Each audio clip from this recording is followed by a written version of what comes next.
제약사 화이자가 자사에서 개발한 알약 형태의 코로나19 치료제가 입원과 사망 위험을 89%까지 줄여주는 것으로 나타났다고 밝혔습니다.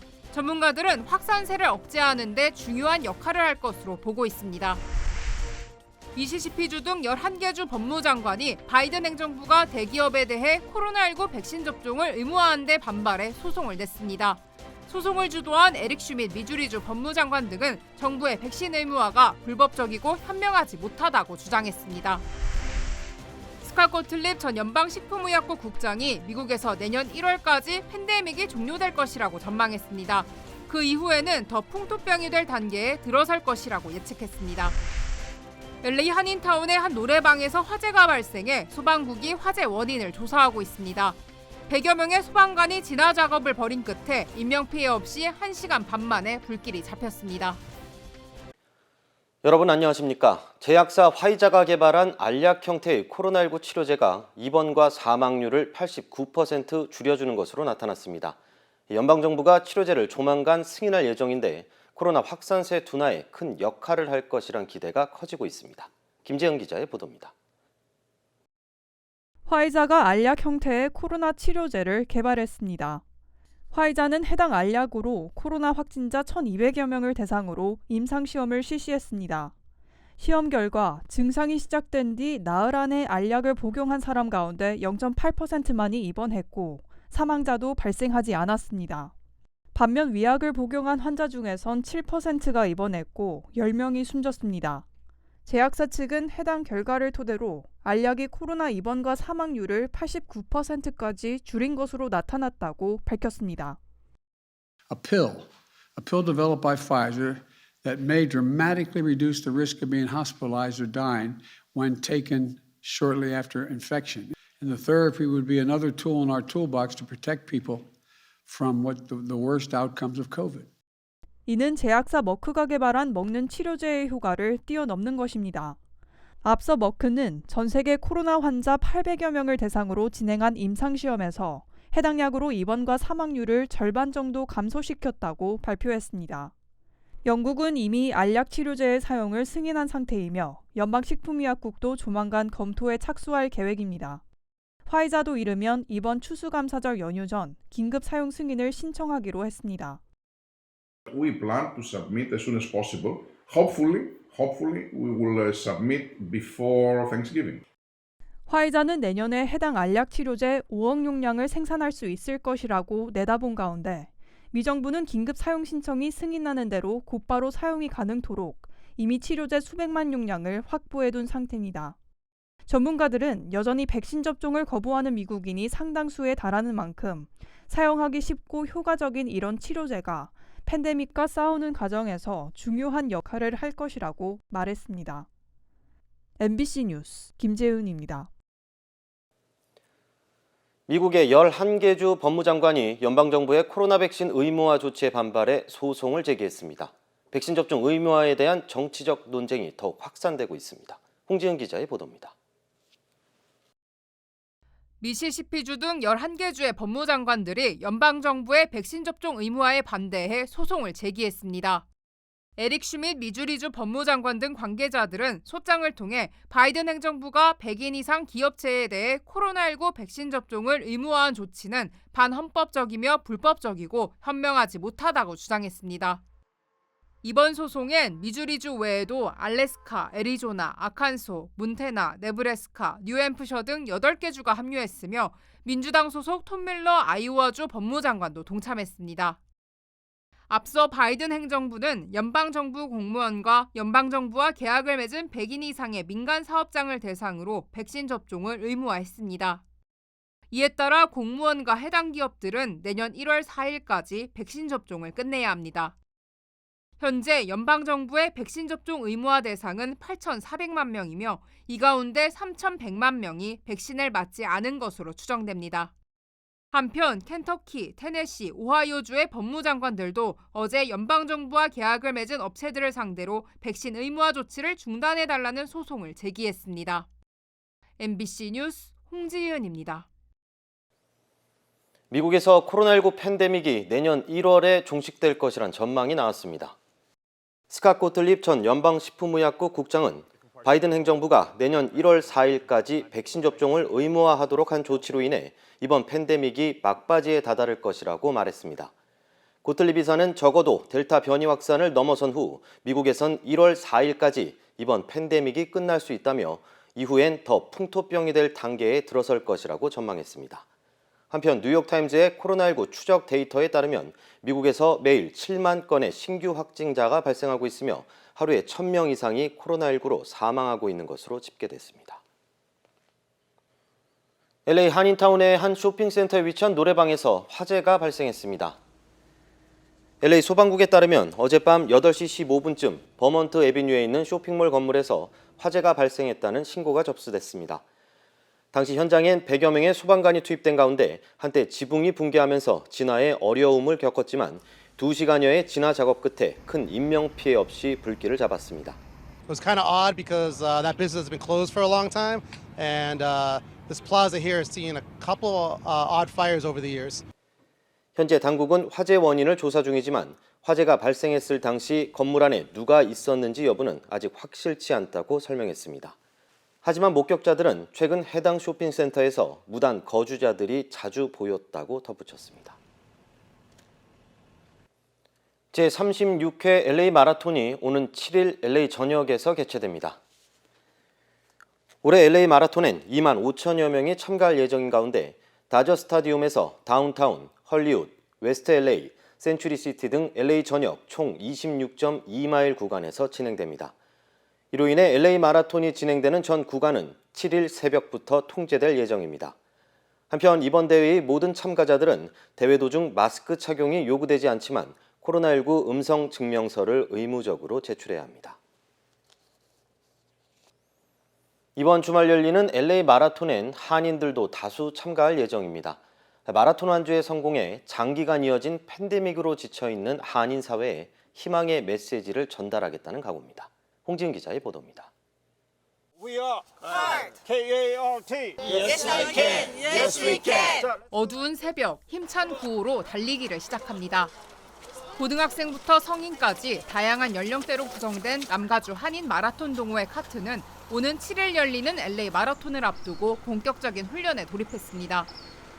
마라톤 풀코스 완주를 통해 코로나 사태로 침체된 한인 사회에 희망과 극복의 메시지를 전달하는 게 목표입니다. Teenagers like me and the junior cart, we're really excited to run, and it's like another way we can have a normal life back with COVID going on. So I think it'd be amazing if Koreatown and the rest of the community joined us to exercise and get back on their feet to live their normal lives again. 서로 응원하면서 함께 달리는 마라톤은 팬데믹으로 어려움을 겪은 한인들의 신체 정신 건강에 큰 도움이 되고 있습니다. 코로나 사태로 인해서 많은 분들이 집안에서만 박혀 있는데 나오셔서 서로 거리 관계를 유지하면서도 운동을 할 수 있고 건강을 되찾고 면역력도 더 강하게 해서 이 코로나 사태를 충분히 이겨낼 수 있다고 생각을 합니다. 건강도 되찾을 수 있고 긍정적이고 활동적인 생활을 할 수 있기 때문에 코로나 바이러스로 위축된 삶을 탈피할 수 있는 아주 좋은 운동이라고 생각합니다. 적극적으로 추천드립니다. 팬데믹 속에서도 마라톤을 통해 일상 복귀를 준비해온 한인들. LA 마라톤 풀코스 완주를 통해 한인 사회에 팬데믹 극복 메시지를 전달할 수 있기를 기대해 봅니다.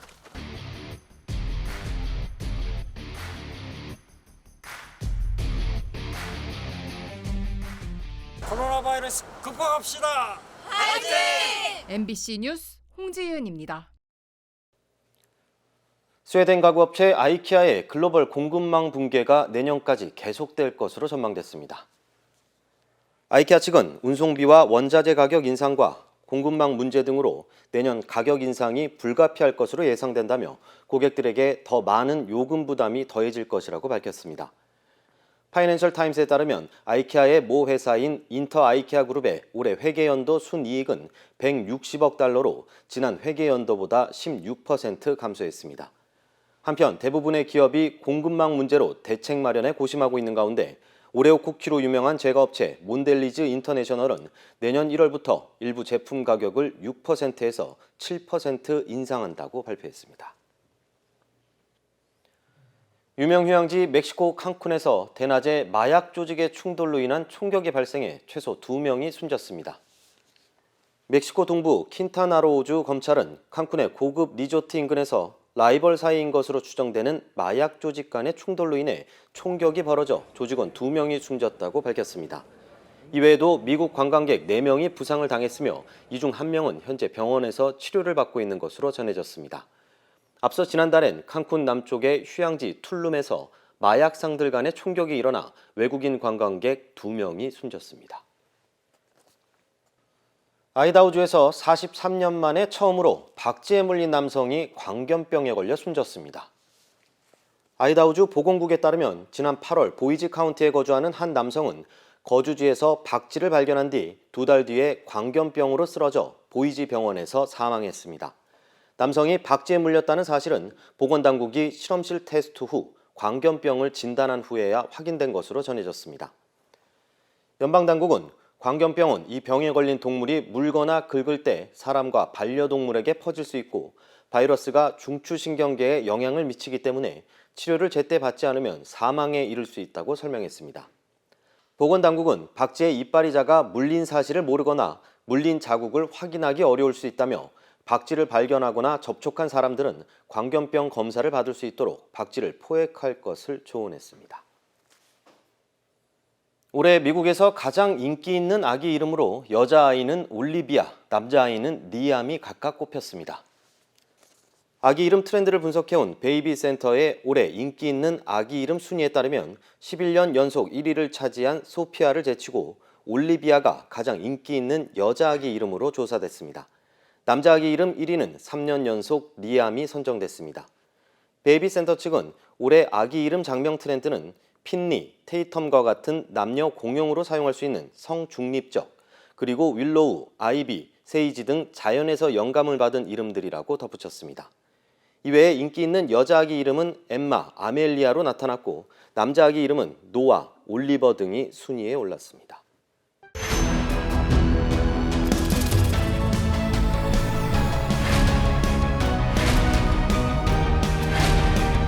센 매뉴엘 카지노의 새 이름 야마바 리조트 앤 카지노 앳 센 매뉴엘. 세상의 모든 콜라겐과 비교하셔도 자신 있습니다. 라이필 더마 콜라겐 TV 홈쇼핑의 모든 콜라겐 제품 중에 가장 작은 사이즈의 173달톤 피부세포와 동일 구조이기 때문에 단 4주 만에 확 달라진 결과를 확인할 수 있습니다. 라이필과 함께 하시면 예뻐지실 수 있습니다. 국민의힘 대선 경선에서 윤석열 전 검찰총장이 득표율 47.85%를 기록하며 최종 후보로 선출됐습니다. 윤 후보는 여론조사에서 홍준표 후보에게 10%포인트 넘게 뒤졌지만 당원 투표에선 20%포인트 넘게 앞서며 결국 승자가 됐습니다. 신수아 기자의 보도입니다. 국민의힘 대선 후보 경선의 최종 승자는 윤석열 후보였습니다. 윤 후보는 당원 투표와 여론조사를 각각 절반씩 합산한 최종 득표율에서 47.85%를 확보해 2위 홍준표 후보를 6.35%포인트 차이로 누르고 1위를 차지했습니다. 3위는 유승민, 4위는 원희룡 후보였습니다. 윤석열 후보는 국민 여론조사에선 2위 홍준표 후보에게 10%포인트 넘게 뒤졌지만 당원 투표에서 홍 후보의 23%포인트 가까운 격차로 압승하며 합계 득표율 1위를 기록했습니다. 윤 후보는 수락 연설을 통해 현 정권의 특권과 반칙을 바로잡겠다며 정권 교체를 위한 원팀을 호소했습니다. 이제 우리는 원팀입니다. 정권 교체의 대의 앞에 분열할 자유도 없습니다. 정권 교체의 사명은 저 혼자 이룰 수는 없습니다. 홍준표 후보를 비롯한 경쟁 후보들은 결과에 승복했습니다.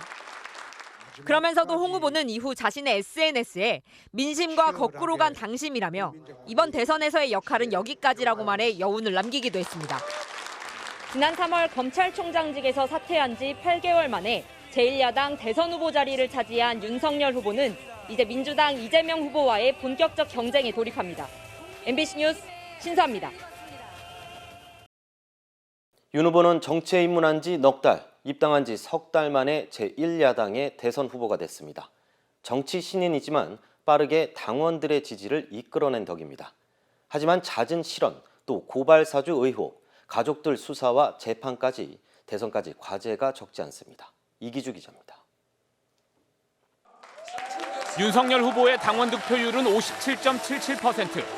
경선 막판, 경쟁 후보들과의 치열한 난타전 속에 전두환 옹호 발언과 개사과 사진 등으로 논란이 잇따랐지만 국민의힘 당원들의 선택은 윤석열이었습니다. 현 정권과 맞선 전직 검찰총장으로 꾸준히 높은 지지율을 유지하며 정권 교체의 대안으로 인정받은 겁니다. 윤 후보는 조속한 입당이 가장 잘한 결정이었다며 후한 당심에 감사를 표했고 수락 연설에서도 다음 대선은 상식과 비상식의 대결이라며 현 정권과 각을 세우는 데 집중했습니다. 어떠한 정치 공작도 저를 무너뜨릴 수 없습니다. 어떠한 정치 공작도 국민의 정권 교체에 대한 열망을 무너뜨릴 수 없습니다. 전국 당협위원장 245명 가운데 절반이 넘는 160명의 지지와 함께 현역 의원 40여 명을 캠프에 영입하며 당을 빠르게 장악한 것도 승리의 요인으로 분석됩니다. 하지만 윤 후보가 앞으로 넘어야 할 산도 만만치 않습니다. 우선 당심보다 크게 밀린 민심. 이 가운데 특히 상대적으로 약한 20, 30대 젊은 층과 중도층의 지지를 확장시킬 수 있는지가 관건입니다. 또 현재 진행 중인 고발 사주 의혹 수사와 가족 관련 수사 역시 적지 않은 부담입니다. 윤 후보는 정면 돌파 의지를 밝혔습니다. 워낙 그 말이 안 되는 얘기라서 제가 대응할 필요 자체를 못 느끼고 불법적인 이런 선거 개입을 계속하게 되면은 거기에 따르는 또 상응하는 책임을 져야 되지 않겠습니까? 시장과 도지사를 잇따라 역임하며 행정 경험을 쌓은 민주당 이재명 후보와의 1대1 정책 대결은 물론 국민의당 안철수 후보와의 야권 단일화 협상도 윤 후보가 풀어야 할 과제입니다. MBC 뉴스 이기주입니다. 이처럼 국민의힘 후보가 결정된 날 더불어민주당 이재명 대선 후보는 보수 지지세가 강한 대구를 방문했습니다. 대구 경북 출신임을 앞세워 지지를 호소했는데 이 후보는 좋은 정책이라면 김대중, 박정희를 따지지 말아야 한다며 중도 실용 기조를 강조했습니다. 김지경 기자가 보도합니다. 출마 선언 직후 대구를 방문했던 민주당 이재명 후보가 맞상대가 정해진 날 다시 대구를 찾았습니다. 민주당 후보로서는 이례적으로 보수 민심을 상징하는 장소로 알려진 서문시장에 갔습니다. 지지자 수백 명이 몰려든 가운데 이 후보는 상인들을 격려하고 사진 촬영도 함께했습니다. 고향이 경북 안동이라는 점을 강조하며 지역 민심에 호소하기도 했습니다. 신발 사러 왔던 기억이 있습니다. 특히 제가 태를 묻은 것이고 또 앞으로 제 육신도 결국 묻을 곳이기도 한데 마침 맞상대로 윤석열 후보가 결정된 날, 이 후보는 오늘은 축하의 뜻을 전한다며 정쟁 대신 국민의 삶을 더 낫게 할 정책 경쟁을 하자고 제안했습니다. 특히 자신은 이념을 넘어 민생을 위해 가장 필요한 일을 하겠다며 좋은 정책이면 진보든 보수든 가리지 않겠다고 강조했습니다. 김대중 정책이냐, 또 박정희 정책이냐, 좌정책이냐, 우정책이냐 이거 따지지 말고 정말 우리 국민들에게 필요한 일을 해나가야 되지 않겠냐 이렇게 생각하고 있습니다. 대통령 친구를 갖고 싶다던 취업 준비생과 점심을 먹고 청바지 차림으로 경북대를 찾아 강연하는 등 2030 표심도 공략했습니다. 이 후보는 재난지원금 논란과 관련해선 초과세수가 고통받는 국민을 위해 쓰였으면 한다며 국민의 뜻에 따라 결정될 것이라고 밝혔습니다. MBC 뉴스 김지경입니다. 한국에서 단계적 일상 회복 이후 처음으로 대규모 음악 축제가 열렸습니다. 역시 백신 접종을 완료한 사람들 혹은 음성 확인서를 가진 사람들만 입장이 가능했는데요. 앞으로 계속 이런 대규모 공연들이 열리게 될 텐데 정부가 18살 이하의 청소년들에게도 예외 없이 방역 패스를 적용하기로 했습니다. 전동혁 기자입니다. 재즈 선율이 흐르는 경기 가평 자라섬. 코로나19에 숨죽였던 가을의 재즈 축제가 2년 만에 돌아왔습니다. 하루 2,000명 내외까지 관람이 가능한 대규모 축제입니다.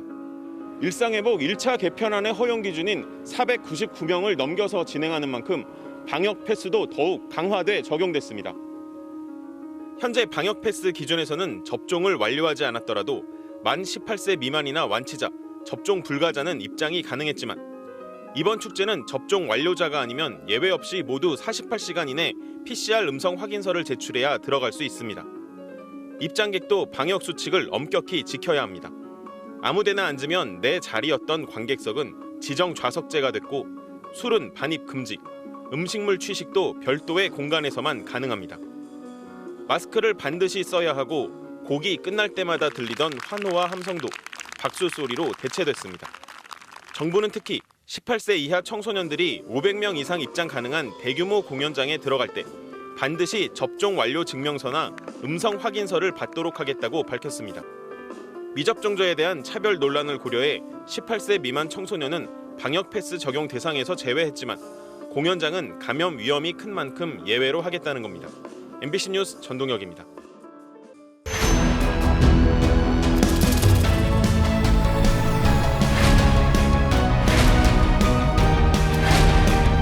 샌메뉴엘 카지노의 새 이름 야마바 리조트 앤 카지노 앳 샌메뉴엘.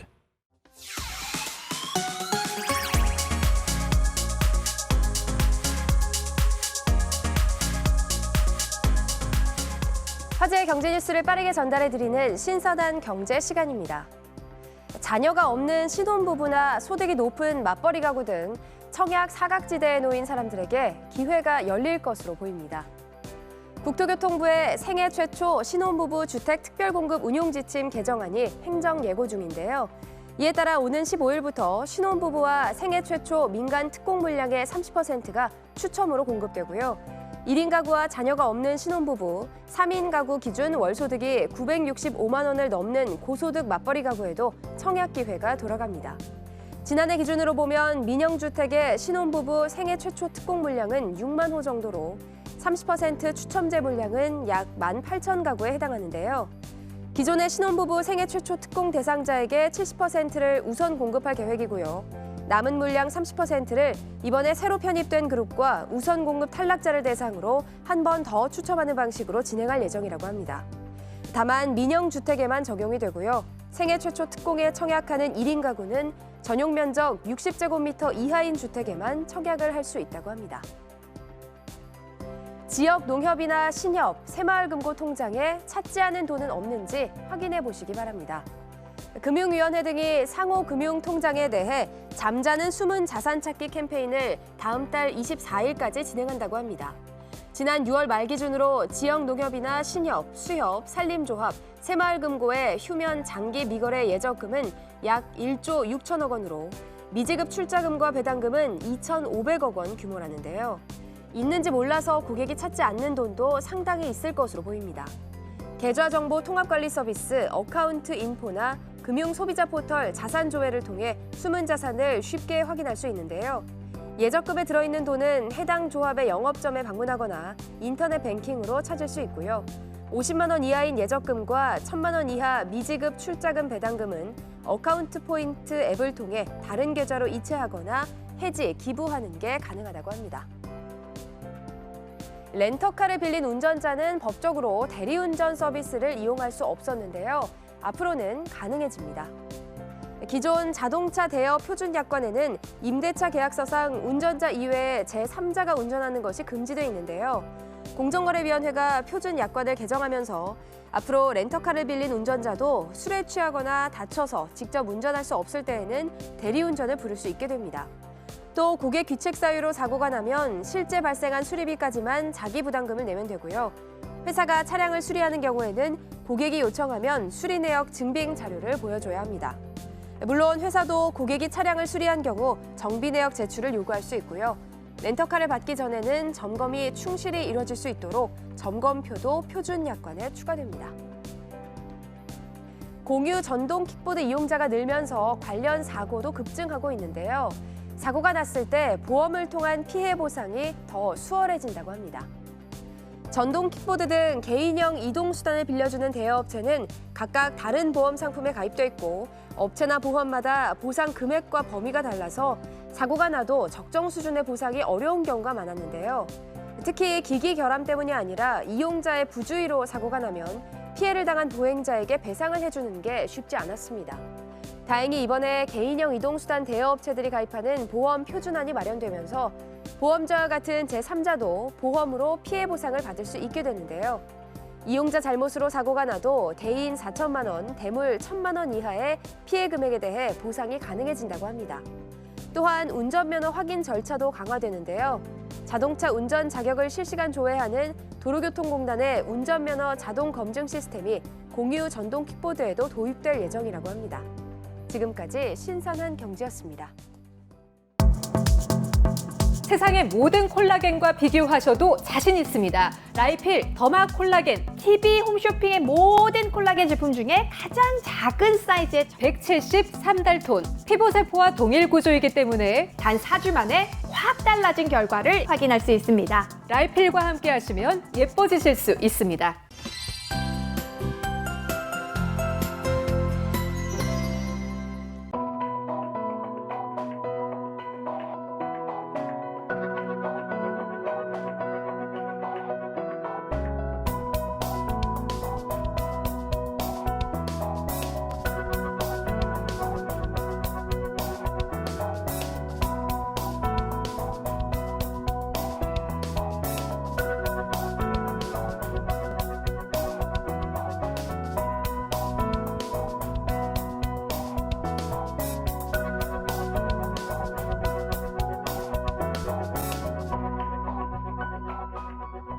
이상으로 뉴스 투나잇을 모두 마치겠습니다. 고맙습니다.